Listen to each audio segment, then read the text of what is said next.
अंतिम जो आपके जीवन में समस्या हो सकती है करियर को लेके हो सकती है कि आपने कुछ करियर दिमाग में रखा हुआ है, ठान लिया है कि आईएएस बनना है या कुछ बनना है। आप कुछ भी ठान लें, सिर्फ आपके हाथ में नहीं होता है। सफलताएं असफलताएं जीवन में रहती हैं।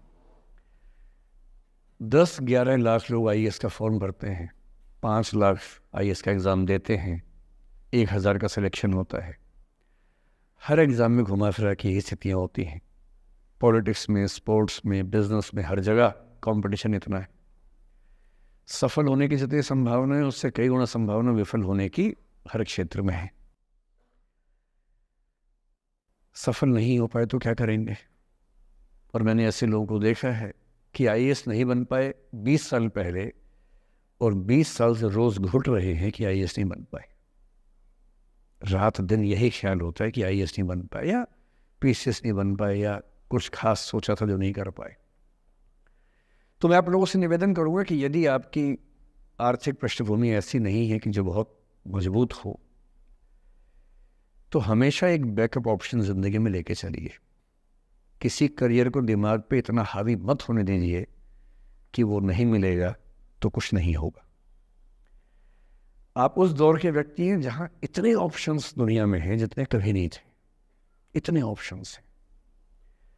बस एक ठीक ठाक सा व्यक्तित्व बना लीजिए, एक ठीक ठाक सा कॉन्फिडेंस रखिए अपने ऊपर।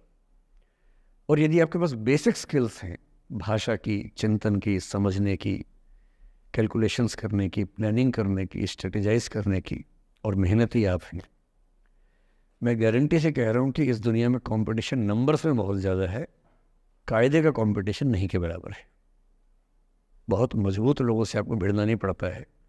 भिड़ते हैं 5 लाख से, पर उन 5 लाख में कुछ ही हैं जो भिड़ने लायक हैं। इतना कॉन्फिडेंस रखिए।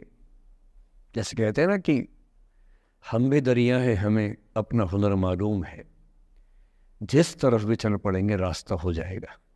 इतना भरोसा अपने ऊपर रखिए कि ठीक है, ये नहीं तो कुछ और करेंगे, वो नहीं तो कुछ और करेंगे, लेकिन कुछ ना कुछ बढ़िया कर लेंगे। और उस बढ़िया करने की शुरुआत कॉलेज की ज़िंदगी से होती है। उड़ान सोसाइटी संभाल लेंगे, निष्ठा संभाल लेंगे। अभी मैडम ने बताया कि 80 सोसाइटी से बताई, इसके में 60 बताई। 60 सोसाइटीज़ हैं, किसी सोसाइटी का हिस्सा बन जाइए।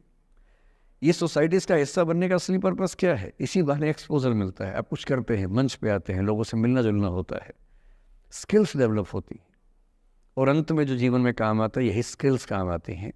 और यदि वो स्किल्स हमने डेवलप कर लिए, और वो स्किल्स पढ़ाई से नहीं आती हैं।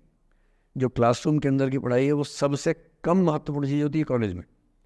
कॉलेज में सबसे ज़्यादा महत्वपूर्ण है ये अपॉर्चुनिटीज़, लोगों से बात करना, कुछ ऑर्गेनाइज करना, कहीं फेल होना, कहीं पास होना, वो सब करते रहिए। और मैं दावे से कह रहा हूँ कि इस दुनिया में कंपटीशन कहने के लिए ज़्यादा है, दरअसल ज़्यादा नहीं है। पूरी बात का सार ये है कि किसी की भी ज़िंदगी फ्लैट नहीं होती है, उसमें कर्व्स आते रहते हैं, ऊंच नीच सबकी ज़िंदगी में आती है। मैंने भी कम नहीं झेली है। आज मैं यहाँ खड़ा हूँ, ऐसे नहीं खड़ा हूँ, कुछ तो झेला ही होगा, मैंने भी ठीक ठाक झेला है। जिस उम्र में आप मौज मस्ती करते हैं, मैंने उस उम्र में कैलकुलेटर बेचे हैं। मैं सेल्समैन रहा हूँ 17 की उम्र में। और मैं बिजनेस फैमिली से नहीं हूँ। बिजनेस फैमिलीज में बच्चों को 17 में काम पे लगा देते हैं। मैं तो नौकरी पेशा परिवार से था, कुछ समस्याएं थी तो सेल्समैन बन के घर घर में जाके बेचना पड़ता था। तौहीन भी होती थी, लोग धिक्कारते भी थे, मजाक भी उड़ाते थे। वो समझे ना है। अपना खर्चा 17 की उम्र से खुद उठाया है, क्योंकि घर में दिक्कत थी। तो क्यों मांगू मैं घर से पैसे भाई, जब मुझे पता है कि मेरे घर में दिक्कत थी उस समय, क्यों मांगू?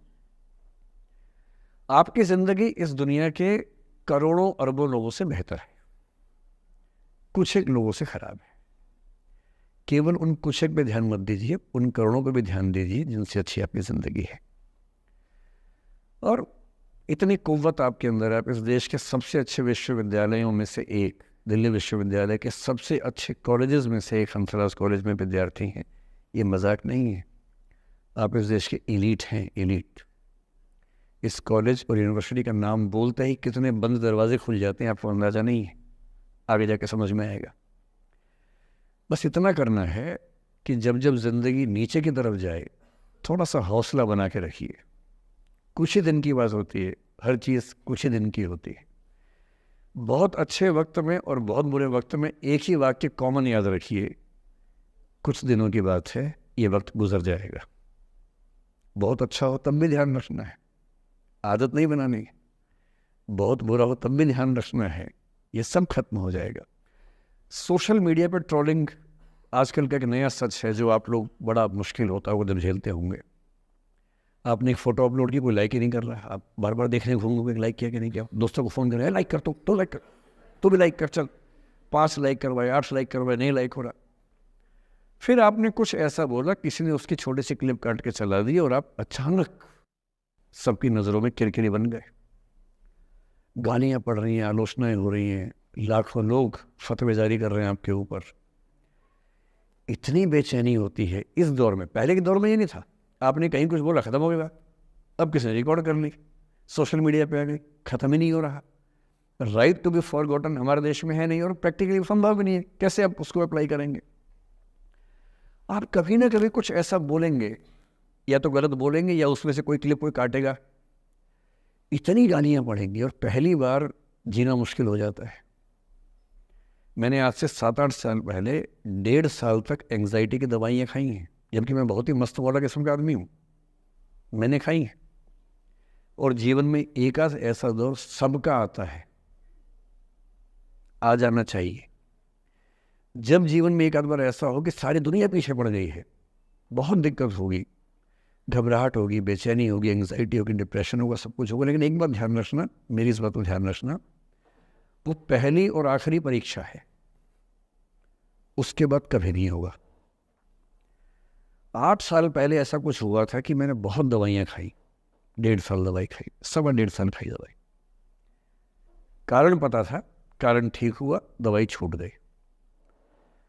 उसके बाद मैंने ज़िंदगी का सबसे मुश्किल फेज़ पिछले साल झेला था, जब मेरे एक वीडियो की क्लिप मीडिया पर चली, FIR हुई, पता नहीं क्या क्या हुआ, सब कुछ हुआ। पर मैं आपके सामने बहुत ईमानदारी से कह रहा हूँ, मुझे तनाव नहीं हुआ, डिप्रेशन नहीं हुआ, एंग्जाइटी नहीं हुई, क्योंकि मैं पहले झेल चुका था। अब पिछले 7 दिन से मेरी 5 साल पहले की एक क्लिप चला रहे हैं वीडियो आजकल। 2019 के इलेक्शन से पहले जनवरी में मैं एक क्लास लेते हुए कह रहा हूँ कि अब इलेक्शन का टाइम आ गया, अब मंदिर का तमाशा शुरू हो जाएगा और ये पॉलिटिक्स के मामले हैं, सब बेकार की बातें। उस समय ना सुप्रीम कोर्ट का जजमेंट आया था, ना कुछ और हुआ था। आज मेरा बड़ा सीधा स्टैंड है कि जब सुप्रीम कोर्ट की कॉन्स्टिट्यूशन बेंच ने 5-0 से सहमति दी है और उसके बाद कॉन्स्टिट्यूशन तरीके से मंदिर बन रहा है, मैं कौन होता हूँ नाराज़ होने वाला? मुझे क्यों खुश नहीं होना चाहिए? दुनिया में हर धर्म के ईश्वरों के नाम पर मंदिर हैं, उनके जन्म स्थान पर मंदिर हैं, मेरे धर्म में क्यों नहीं होना चाहिए? मुझे क्यों परेशान होना चाहिए? और कुछ लोग पिछले 7 दिन से 5 साल पहले की क्लिप चला रहे हैं। मेरी टीम परेशान है, मैं परेशान नहीं हूँ। मुझे भेजते हैं कि सर ऐसे हो गया, सर इतनी वीडियो चल रहे हैं। मैं सुनता हूँ पर तनाव नहीं होता है, क्योंकि मुझे पता है कि किसी दिन किसी मंच पर हो, जैसे आज मैंने बात बोल दी, कहीं और बोल दूंगा, बात खत्म हो गई।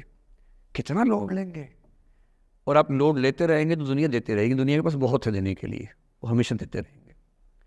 खुद को ऐसा फूल प्रूफ बना लीजिए, शील्ड बना लीजिए अपने आसपास कि तनाव आता है फिसल के निकल जाता है।